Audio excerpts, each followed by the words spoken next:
Good day mga ka-sports natin dyan. Ilang tulog na lang at masasaksihan na natin ang bagong kampyon pagdating dito sa PVL On Tour. Bagong mukha ang mga nakapasok para sa finals. At syempre, mag-aagawan rin ang Signal HD Spikers at Creamline Cool Smashers para sa bronze medal. Sino ang magwawagi sa dalawang team na ito? Ng prelims nga ay nagtagumpay ang Signal. Well, iba na ang usapan kapag sa finals na. At pagkatapos ng laban ng Signal at Creamline Cool Smashers, aabante naman tayo sa Cherry Tigo kontra naman sa PLDT.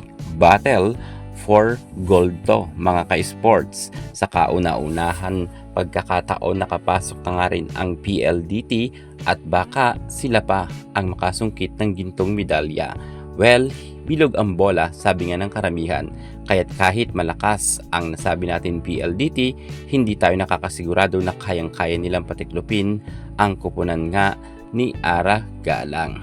At pag-uusapan natin at kakalkulahin kung sino ba ang makakasungkit ng gintong medalya. Alamin ang buong detalye, pero bago ang lahat, kung bago ka muna sa aking channel, subscribe na. Click ang ating notification bell para lagi kang updated sa lahat ng issues sa volleyball. Susunod na.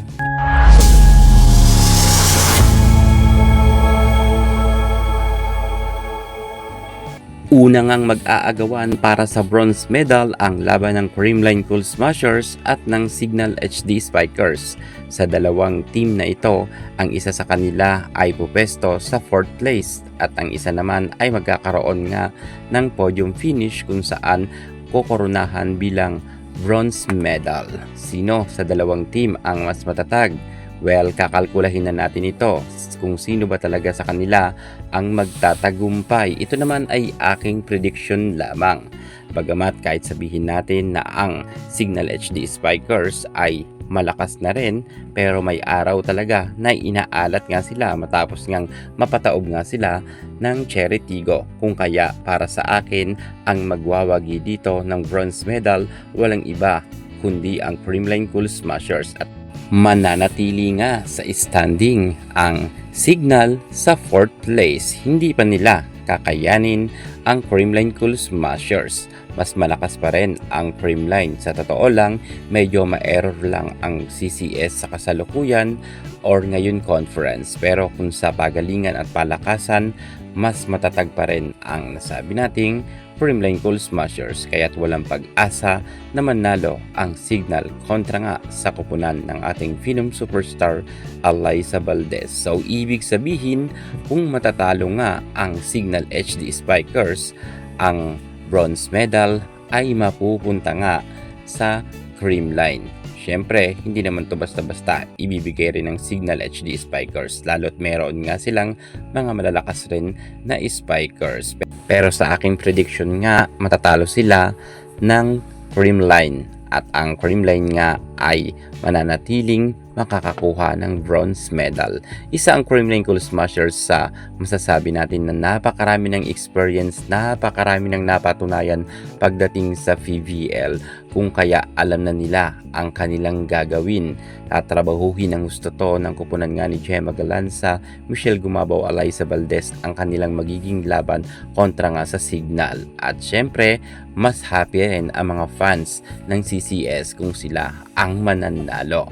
Pangit naman kasi kung sa 4th place sila mapupunta, lalot galing nga sila noon sa Grand Slam at kilala nga sila na malakas na team. Baka mamaya ay bumahana naman at nariyan pa ang mga bashers na kaabang lang na magkamali nga ang ating nag-iisang Alyssa Valdez. Pero sure ako 100% na ang Creamline Cool Smashers ang magtatagumpay at magkakakuha nga ng bronze medal at ang Signal ay mananatili sa 4th place.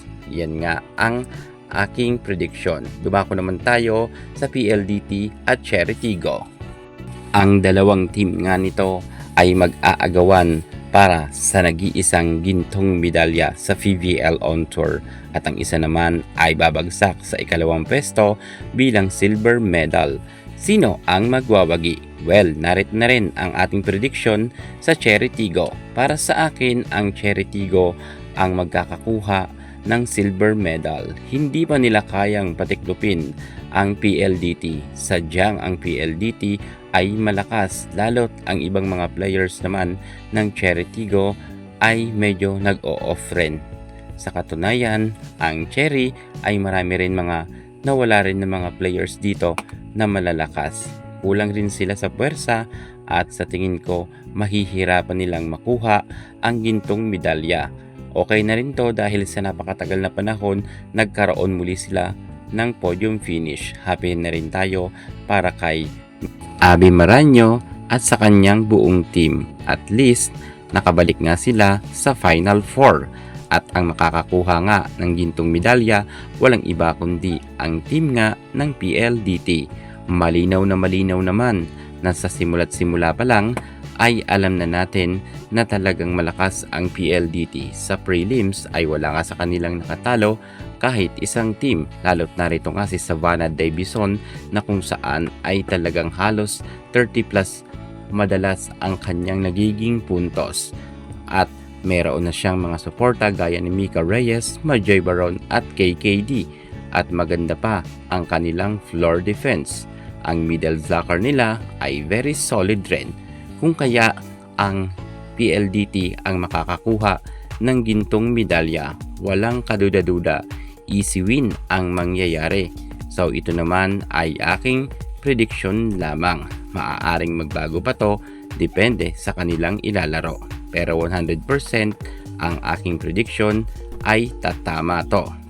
Gold medal nga ang PLDT sa kauna-unahan pagkakataon. So ayan na nga mga ka-sports natin, yun na ipinasilip ko na sa inyo ang aking prediction. Bronze medal Creamline Cool Smashers, gold medal PLDT, silver medal Cherry Tigo. Ikaw, para sa inyo, sino naman ang magja-champion at sino ang mananalo ng bronze medal? I-comment na ninyo yan sa baba at manatili kayong tumutok dahil mag-update tayo ng laban nga nila sa finals. Yan muna ang pinaka-latest natin sa mundo ng volleyball. At para hindi ka mula sa lahat ng issue pagdating sa larangan sa volleyball, subscribe na. Thank you so much. God bless.